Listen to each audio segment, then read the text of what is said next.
This is likely going to be a long video. Possibly it could be the longest video I have ever made, because I have a lot to say, and I will be using my own background with the Atelier games as support for some of the things I will be discussing. Before I get into the review, I want to set the stage for it by talking about my experience with the Atelier series.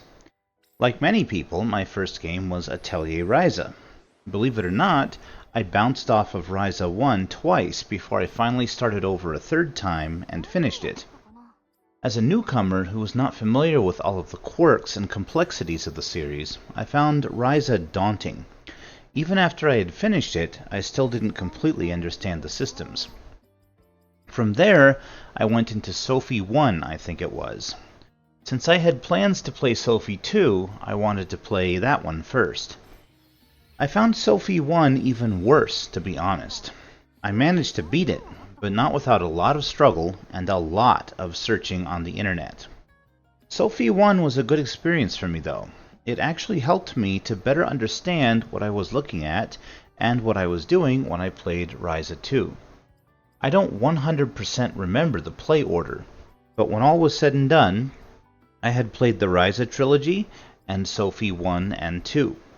It was not until I had this hindsight and this experience that I finally began to understand what people meant when they said the Ryza games were dumbed down compared to the older games. Yes, in spite of how intimidating the Ryza games could be for newcomers, they were indeed dumbed down. The crafting was definitely simpler and easier than it has been in older Atelier games. It's not that I didn't enjoy the Ryza games, because I did. I just enjoyed the Sophie games more because the crafting was more complex and difficult, and therefore it was more rewarding and satisfying when I got the results I was looking for.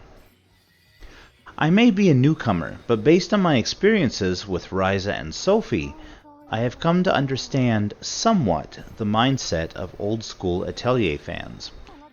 The question this video will attempt to answer is Yumia worth playing? That honestly depends on who you ask.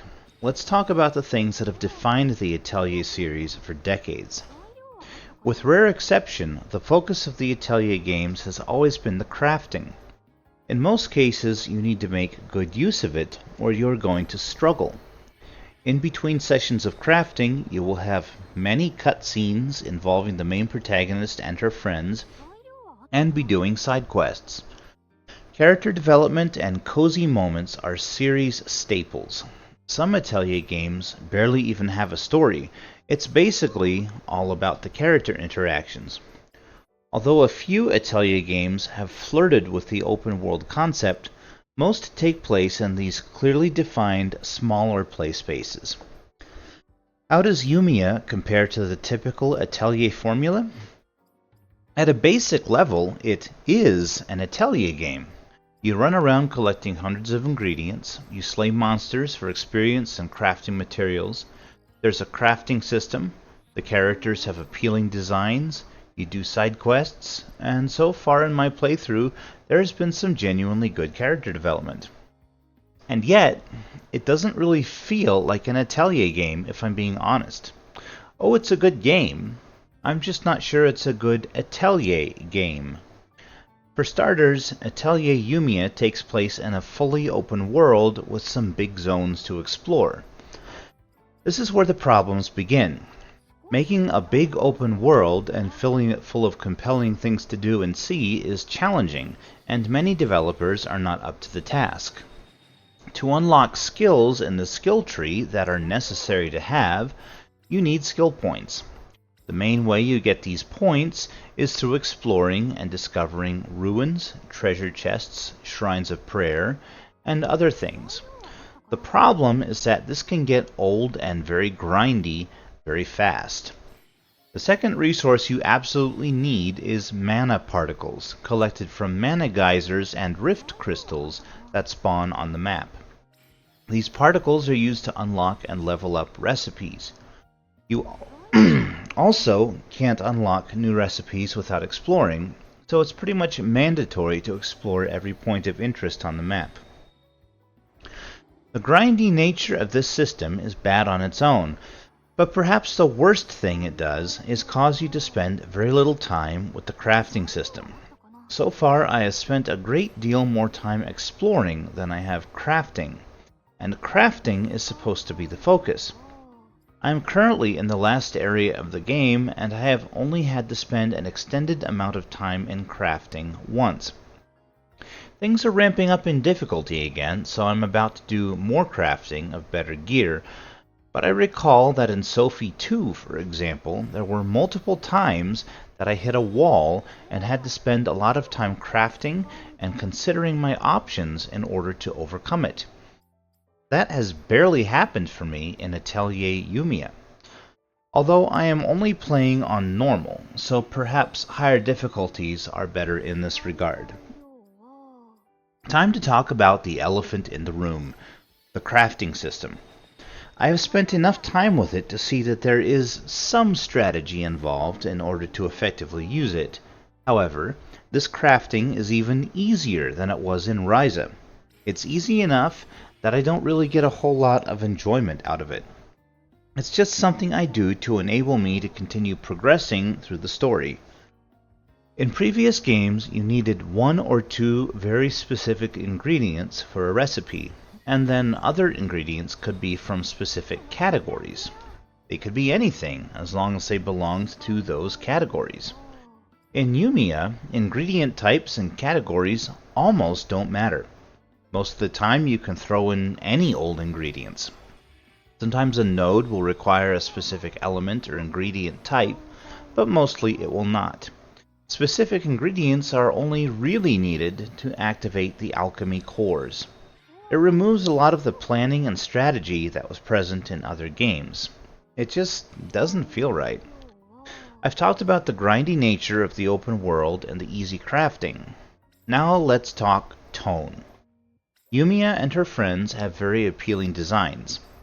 Yumia in particular is gorgeous. She's kind and tries to do the right thing, so she's easy to get attached to. The rest of the supporting cast are also good, both in terms of visual design and writing. What's missing from this game is the moment-to-moment character interactions that were commonplace in other games. Most of these interactions would take place in the Atelier or at points around town. In this game, there is no town. You are exploring the remains of a dead civilization, so it's a big open world, and what passes for a town in this game is the research base in each region, which is very small. You barely even have an atelier. You're given a sort of starter atelier, but then as you play, you unlock multiple building areas where you can build your own atelier. Although the building system is awkward and confusing at first, it's reasonably functional once you get used to it, and I've had fun trying to build my own atelier. The concept, though, of a central place, called the Atelier, where the protagonist and her friends gather to hang out and discuss plans, simply does not exist in this game like it did in others. Although the open world can be boring and grindy, it is at least pleasant to look at with lots of grass, flowers, and nice colors. The soundtrack for this game isn't bad, but it definitely does not measure up to games that came before. Minus a few standouts, it's pretty forgettable, and that's sad because music in Atelier games is usually a highlight. Is Atelier Yumia a good game? It has flaws, but overall I'd say yes. Is it a good Atelier game, though? I would have to say no. It is too different, and it is missing too many of the things that the series is commonly known for. That pretty much concludes the review portion, so if that's all you came for, you can leave now. If you want to stay, though, I want to talk about what I believe went wrong with this game. Gust has admitted that Atelier Yumia was their big attempt to take the series mainstream. All creators dream of making it big and being successful.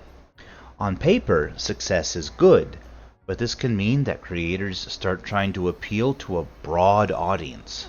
That means making things easier, making the design of things more mainstream, blah blah blah, and eventually the property loses what made it unique and special. Although Yumia sold better than any previous Atelier game due to how it was designed and marketed, I feel like it lost steam very quickly. I believe I know why. The reason is because the Atelier games appeal to a very specific kind of gamer. The tastes of these gamers lie far outside the mainstream. You can only change an Atelier game so much before it is no longer an Atelier game. Although the crafting in Yumia seems simplistic and unsatisfying to me compared to older games, it was not so long ago that I was a complete outsider to the series. If I had played Yumia as my first Atelier game, I'd have found the crafting very confusing, and therein lies the problem. Gust tried to appeal to newcomers while trying to keep the things Atelier is known for mostly intact. I don't think it's possible to do both. Casual gamers and newcomers might be drawn in by the more traditional look and feel of Yumia, but many of them will likely lose interest and grow frustrated over the crafting. I do not believe it is possible for a series like this to go mainstream because it appeals to a very specific kind of person. Hopefully, Gust knows this and will keep making more traditional titles, like the upcoming Atelier Resloriana game. My fingers are crossed that the crafting will be more satisfying and that this entry will have more in it of the things I expect from an Atelier game. That's everything. Thanks for watching.